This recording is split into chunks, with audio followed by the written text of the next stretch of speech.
ایک صحابی کہنے لگے میں رات کو اٹھا، میں بیت اللہ کے سامنے گیا، میں نے کہا آج میں دیکھتا ہوں کہ سب سے لمبی نماز کون پڑھتے ہیں، سب سے لمبی نماز، سب سے زیادہ قرآن کون پڑھتے ہیں، سب سے لمبی نماز کون پڑھتے ہیں۔ کہتے جب میں بیت اللہ کے پاس گیا تو میں نے کیا دیکھا کہ ایک صاحب آئے اور حجر اسود کے سامنے کھڑے ہو گئے، حج کے دن چل رہے تھے، مجمع تھوڑا ہوتا تھا، اور حجر اسود کے قریب کھڑے ہو کر اللہ اکبر کہہ کے نیت باندھی، ایک ہی رات کے اندر ایک ہی رکعت میں پورا قرآن مکمل کر دیا۔ جب میں نے دیکھا تو وہ عثمان غنی تھے، ایک ہی رات میں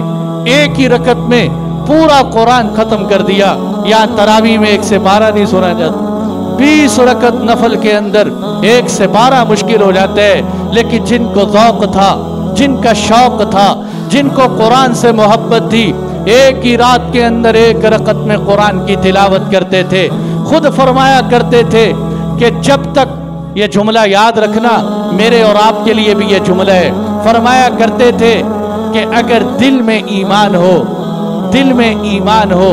تو انسان قرآن پڑھنے سے کبھی تھکتا نہیں، اگر دل میں ایمان ہو تو انسان قرآن پڑھنے سے تھکتا نہیں۔ اور فرمایا کرتے تھے کہ اللہ کی قسم مجھے تو اس وقت تک چین نہیں آتا جب تک میں دن بھر میں قرآن نہ کھول لوں، جب تک میں دن بھر میں قرآن نہ پڑھ لوں۔ میرے دوستو، میرے اور آپ میں سے کتنے ایسے ہیں جنہوں نے سالہ سال قرآن ہی نہیں کھولا؟ ہمارے گھروں میں کتنے قرآن ہیں؟ میرے پاس فیس بک کا ٹائم ہے، واٹس اپ کا ٹائم ہے، یوٹیوب سوشل میڈیا کا ٹائم ہے، میرے پاس دوستوں کو ٹائم ہے، میرے پاس گھر والوں کا ٹائم ہے۔ کبھی محفل میں، کبھی مجلس میں، کبھی بڑے بڑے اسکالروں کو سنا ہو، اسکالر یہ تو کہتے ہیں اپنے بیوی بچوں کو ٹائم دو، ٹھیک ہے دینا چاہیے، ہم بھی کہتے ہیں۔ کبھی سنا ہو اور مسلمانوں قرآن کو بھی ٹائم دو، اس کا بھی وقت نکالو۔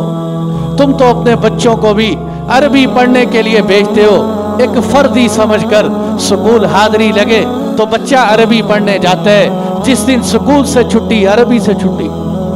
سکول پڑھنے جائے بچہ وہ سج بج کے جاتا ہے، عربی پڑھنے جائے پھٹے پرانے کپڑوں سے بھیج دیتے ہیں، ٹوپی اس کی سیدھی نہیں ہوتی، قرآن ہی پڑھنے۔ کہ جن کے دل میں قرآن کی عظمت تھی، جب شہادت آئی ہے تو خون بھی قرآن پہ گرے، شہادت بھی قرآن پڑھتے ہوئے آئی ہے۔ اس لیے فرمایا کرتے تھے قرآن پڑھنے سے جھی نہیں بھرتا۔ حضرت حسان بن ثابت کہنے لگے اور ظالمو، تم نے چاشت کے وقت میں ایسی ہستی کو شہید کیا کہ جو ساری ساری رات قرآن پڑھتے تھے، جن کے چہرے کے اوپر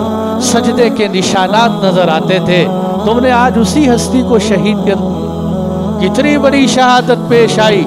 اسی بیر روما کا خریدا ہوا کنواں جو آپ نے جو خرید کر مسلمانوں کے لیے وقف کیا، اسی کنویں سے 40 دن تک پانی نہیں پینے دیا،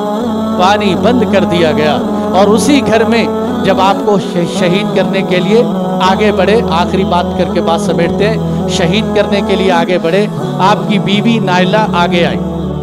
کہنے لگی میں تمہیں ایک بات بتاتی ہوں، باقی تمہاری مرضی ہے، تم جو مرضی کرنا، کہ تم ان کو چھوڑ دو یا تم ان کو شہید کر دو، لیکن تمہیں ایک بات بتاتی ہوں کہ یہ میرے شوہر عثمان غنی ساری ساری رات قرآن پڑھتے رہتے ہیں، اور ظالموں اتنی رات بھر قرآن پڑھنے والے کو شہید نہ کرو۔